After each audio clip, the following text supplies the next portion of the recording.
Last year's LG V10 was a bit of a surprise. The handset came out of nowhere to replace the company's somewhat stagnant G Pro line.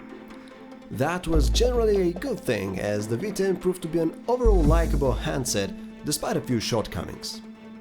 Now it's been almost a full year since LG's rethought phablet hit the shelves, which means it's time for a new one. Sporting a bunch of interesting improvements comes the LG V20, a robust and imposing smartphone ready to duke it out with the rest of the super-sized propositions out there. This is the story of a phone that isn't afraid to have its own definition of cool. The LG V20 offers a hardy, tanky exterior designed to be robust rather than elegant.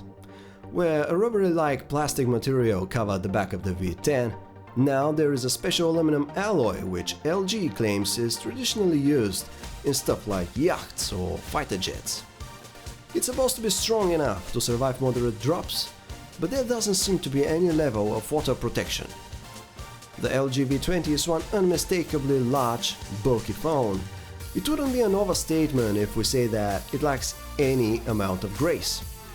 Is this a phone one could eventually grow to love? Yeah, but this sure ain't gonna be love from first sight.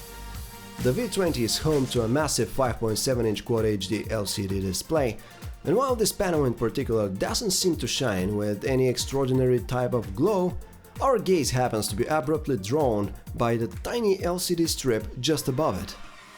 Sitting slightly offset to the right, the secondary display remains true to what it used to be in the V10.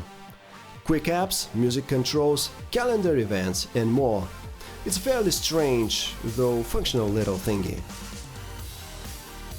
The LG G5's biggest feature was that you could eject its bottom part and insert a module of some sort in its place. That didn't seem to work so well, which is why we aren't really sorry to see that the V20 lacks any such options. However, one thing you can eject here is the back panel, granting you access to the replaceable battery inside. The V20 is big on features when it comes to all the camera and audio gear it's equipped with. There's been a bit of a shake-up all around though. The V10 used to have a single rear camera, but now the V20 has adopted a dual cam setup as in the G5.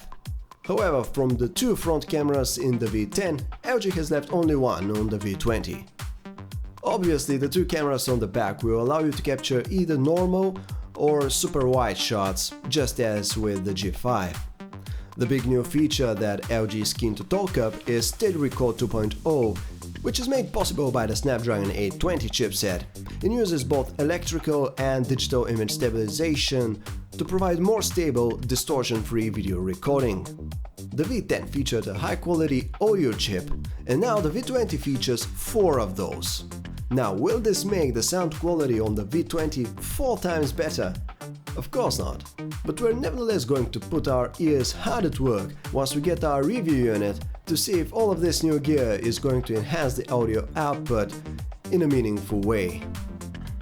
If we were to summarize what the V20 is, we'll probably end up saying it's a supersized G5, sans the gimmicky modular stuff. The V20 is an understated superphone that can do almost anything you can think of, and then some. Whether LG's expansive attitude when it comes to features is going to lead to a successful product, however, we can't be sure yet. Do we really need an extra wide camera on the back? Are 4 audio decks necessarily better than 1? Is there room on a smartphone for more than one display?